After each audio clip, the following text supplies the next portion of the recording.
बे बेलायावहाय आं बयनिसिमबो खुलुमनाय जासिहरबाय। दुलाराय बर' फरायसा आफादा दिनै बर' बिमा गौथुम दाना होनायाव थारैनो आंहा गोजोननाय दं। मानो होननानै बुङोब्ला जोंनि बर'फोरनि गेजेराव गोबां खामानि मावनो गोनां दासिमबो आद्रा दङ। सिगाङाव जायफोर गौथुमफोरा मावबोलांबाय जोंनि बर' आइजो गौथुमफोरा बेफोरनि जारिमिनखौ आं गोबांखौनो आंबो मिथियो। मानोना आंबो गोबां बर' आइजो गौथुमफोरजों गोदोनिफ्रायनो दंफाखायोमोन। आथिखालाव आङो सासे उदां जाथ'नानै थाथ'नाय हिसाबै बिथांमोना आंखौ नैबे बर' बिमा गौथुमावहाय जितु आंनि एबसेन्टआवनो बिथांमोना 2021 मायथाइयाव 8 मार्च खालि बेंटलाव जानायाव आंखौ बिबानखौ होना दोनदों।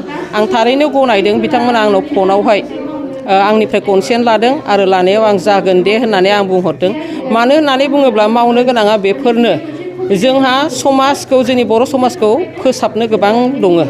जोंनि बर' आइजोफोरखौ फोसाबनो दं, जोंनि बर'नि उन जोलैफोरखौ फोसाबनो दं आरो जोंनि गामियारिफोरनि जिथु खोमसि फोथायनाय बे खोमसि फोथायनायफोरनि फारसे मावनो गोनां गोबां खामानि दं होननानै आं सानो।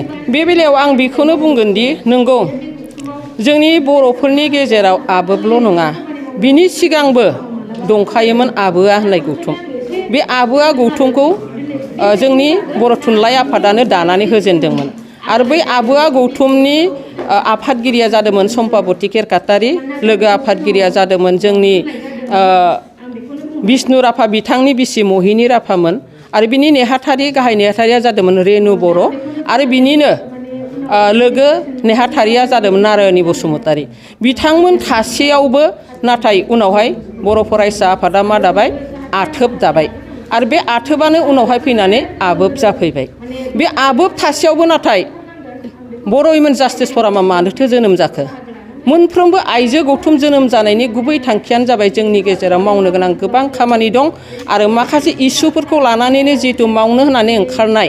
बेखायनो बै जोंनि बे आइजो गौथुमफोरा बै इसुफोरा फुलफिल जानायनि उनाव लासै लासै सिरियै थानायनि उनाव दिनैनि नैबे बेलायावहाय बर' बिमा गौथुमखौ दानो गोनां जानायानो जाहैबाय जोंनि गेजेराव माखासे मावनो गोनां आइजोफोरनि बा समाजनि जोंनि बर' माहारिनि जि माखासे जेंगोना बेफोरखौ बोस्रांनायनि थांखि लानानैनो बे गौथुमखौ दानाय जादों आरो बेनि थाखायनो आंहा बेवहाय गोजोननाय दं। मानो होननानै बुङोब्ला जोंनि बर' बिमा गौथुमा थारैनो जों बेफोर खामानिफोरखौ मावलांनो हागोन होननानै आंहा मिजिंथिनाय दं। हारिनि आइजोफोरनि बेलायाव नैबेफोर बिथिंखौ जों नोजोर होनांगोन।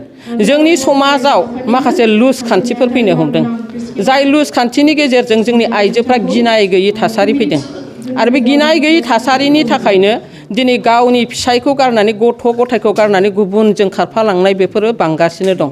बिनि थाखायनो समाजनि गेजेराव बाद खान्थिफोरखौ जों गोख्रों खालामनांगौ होननानै आंहा साननाय दं आरो फारसेथिं जोंनि आइजोफोरा गथ' गथाय दोनहैनायनि सुलुयै हाथाय बाजार सक बाजाराव जमा जमा गिदिंथिंनाया बेफोरबो बारा जागासिनो दं।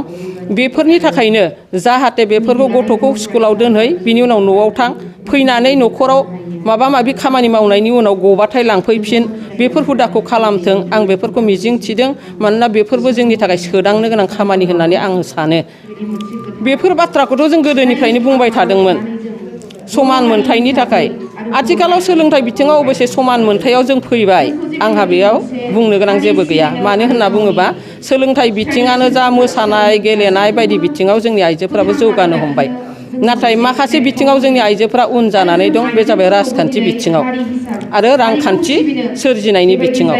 बे रांखान्थि सोरजिनाय आरो राजखान्थिनि जिथु खामानि मावनाय बे बिथिङाव जोंनि आइजोफोरा समानथाइ मोनथायनिफ्राय एसे दोरोदनानै दं। बेखायनो जोंनि गेजेराव दिनै जोङो बेफोर बिथिंफ्रावबो समानै लाबोनो थाखाय आइजोनि गेजेराव लिडारशिप सोरजिनो नांगोन आरो बे लिडारशिप सोरजिनायनि गुबै प्लेटफर्मानो जागोन जोंनि बर' बिमा गौथुम आरो बेवहायनो जों गासैबो आइजोफोरखौ बाथ्रा बुंनायनि मोन्थाय होदों आरो नोंथांमोना नुगोन गाबोनो जाफुंसार आइजोफोरखौ जों माखासे बरायनाय हाबाफारि दं, बेवहाय नोंथांमोना थारैनो नुनो मोनगोन।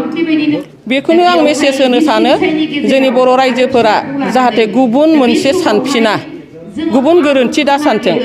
आबोब थासेयावबो एबा बर' उइमेन जास्टिस फराम थासेयावबो बर' बिमा गौथुमखौ मानो दाखो, माबाफोर बिनि गेजेरजों राजखान्थियारि माबाफोर षड़यन्त्र दं नामा, बेफोरखौ जाहाथे दा सानथारथों।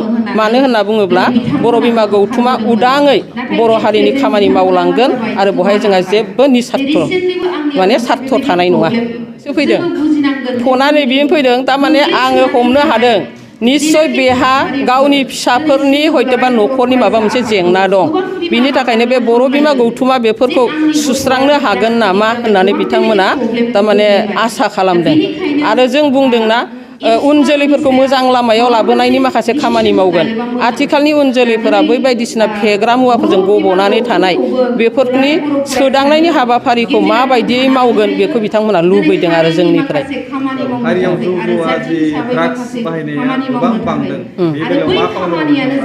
बे बेलायाव जोंनि ओनसोलावहाय जों मावबोबाय थादों फुजा जानायनि सिगांनो ओरैनोथ' फुजाफ्रा अक्ट'बर दानाव जायो नाथाय जों मा खालामो आगष्ट जुलाइनि जि गरम बन्दफोरावनो जों जथुम जनानै जों जेराव जेराव फुजा जायो जों बेवहाय गिदिङो आरो गिदिंनानै जों बुङो देग्लायनि फुजाया सानथामल' जानांगौ एबा साननैल' जानांगौ बेवहाय जौ जुवा जेबो होनो मोना बे सर्तखौ नोंथांमोना मानिब्लासो खिन्थु फुजाखौ होनो हागोन जों बेफोरबायदि जानानै बुंनो थाङोब्ला आं बाक्सा जिल्लानि जोंनिहाय आंनि ओनसोलथिं सिमलाथिं दासिम फुजाफोराव जौ जुवा होनाया फ्राय खमायबाय फ्राय फुजायाव गैयानो खिन्थु मोनसे फुजाखौ जोङो दिनै फोजोबनो हायाखै जौ जुवायाव बेयो मोननैसो जायगा दं आरो जेनेबा बिथांमोना माब्लाबा गल्डेन जुबुलि माब्लाबा सिलभार जुबुलि बेफोरनि सुबिदा लानानै बेफोरखौ खाबु लायो आरो बेवहाय जोंनि होबथानायाव जों साक्सेस जायोब्लाबो नाथाय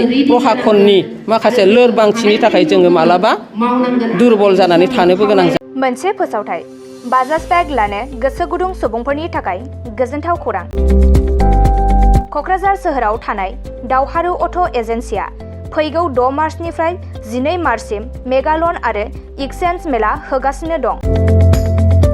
दावहारु अट' एजेन्सियाव बायगिरि बिथांमोना लवेस्ट डाउन पेमेन्ट होनानै बाजाज बेग लानो हागोन।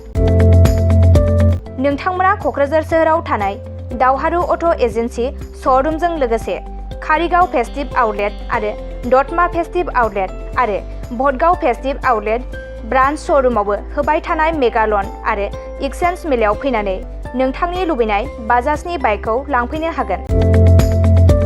बाजाजनि बाइक सालायनो मोजां मोनग्रा रायजो राजाफोरनो दावहारु अट' एजेन्सि श'रुमा लोगोसे मोजां अफारफोरबो लाबोदों। बेफोरनो जाबाय गंनै helmet free 5 litre petrol free bike बायगिरिफोरनो फ्रि एसोर्ड गिफ्ट हरनाय जागोन आरो एक्सचेन्ज खाबुआबो एभेलेबल जागोन। आरोबाव मोजां खाबुबो होबावदों 500 रां होग्रोनानै गोसोबादि बाजाजनि बाइकखौ आवग्रिनानै दोननो हागोन आरो 5% डाउन पेमेन्टआवनो बाइक लानो हागोन। लोगोसे गोबां बाथ्रा मिथिनो थाखाय 6000399187 आरो 8822018193 जानबुं नाम्बारनि गेजेरजों फन खालामनानै मिथिनो हागोन।